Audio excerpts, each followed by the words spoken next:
If you want to see more detailed images, videos, and the full article, check the link in the description. A troubling gap in awareness surrounding the connection between animal abuse and domestic violence has been highlighted by a new report from the Nature Watch Foundation. The report, titled One Response, reveals that a significant portion of police forces in England and Wales lack adequate training on recognizing and addressing the use of pets as tools of coercion and control in domestic abuse cases.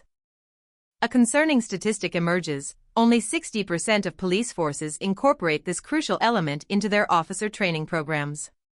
This is despite the fact that over half of UK households own pets, meaning officers are highly likely to encounter animals during domestic disturbances. Mark Randall, a former senior detective and current campaigns manager at Nature Watch, emphasizes the undeniable link between animal abuse and violence against humans. He paints a stark picture of domestic abusers manipulating or punishing animals to exert greater control over their victims. This control can manifest in various ways, from threats of harming the pet if the victim leaves the relationship, to dictating the rules governing the animal's care, effectively limiting the victim's autonomy. Randall poignantly highlights the emotional bonds survivors often develop with their pets, particularly within the context of abusive relationships. He underscores the critical need for police officers to understand how these bonds can be exploited and how the treatment of the pet reflects the dynamics of the abusive relationship. The report's findings have been presented to Scotland Yard, urging mandatory training for all frontline officers and increased collaboration between domestic abuse professionals and animal welfare experts. Samantha Billingham, from the Survivors of Domestic Abuse Centre, corroborates these concerns, emphasizing the critical lack of awareness among professionals regarding the role of pets in coercive control. She stresses that the fear for their pets' safety keeps many victims trapped in abusive situations, as suitable pet-friendly refuges are scarce. The control extends beyond mere threats.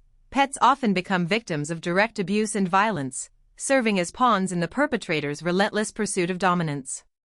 Billingham, a survivor of domestic abuse herself, shares a harrowing personal anecdote illustrating the brutal reality of this connection.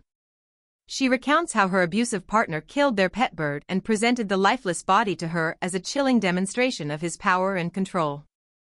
This deeply personal account serves as a stark reminder of the devastating consequences of this often overlooked aspect of domestic violence. The Labour Party's 2024 election manifesto pledged to have violence against women and girls within a decade, with a detailed strategy anticipated this summer. Nature Watch advocates for mandatory training as a pivotal element of this strategy. Randall stresses the urgency of addressing this issue, highlighting that this is not a novel concept but a critical oversight that needs immediate rectification. He argues for a holistic approach, recognizing that while addressing the use of animals in coercive control won't solve all problems, it is a prevalent issue in numerous cases, and opportunities to intervene effectively are currently being missed. The report underscores the need for a broader, more comprehensive understanding of domestic violence, acknowledging the significant role animals often play within these complex and often devastating situations. The call for mandatory training is not simply about animal welfare, it's about recognizing the interconnectedness of violence, understanding the subtle yet potent ways it manifests, and ultimately, saving lives.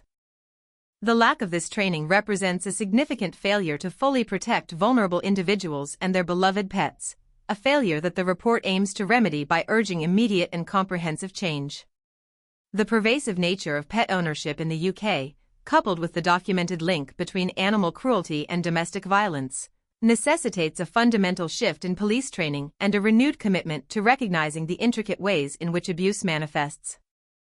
The report's recommendations are not merely suggestions. They are essential steps toward building a safer society for both humans and animals caught in the web of domestic violence.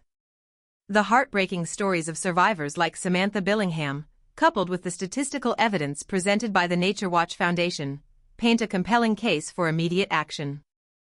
This is not simply about animal rights, it's about recognizing the critical link between animal abuse and domestic violence, and using that understanding to build more effective strategies for prevention and intervention. The call for mandatory training isn't just a plea for improved law enforcement, it's a plea for a more compassionate and effective approach to protecting victims and holding perpetrators accountable for the full extent of their actions. The government's upcoming strategy on violence against women and girls provides a critical opportunity to address this long-overlooked aspect of domestic abuse and to significantly improve the support available to survivors. The inclusion of mandatory training on the use of pets in coercive control is not only a matter of justice but also a matter of safeguarding vulnerable individuals and their families.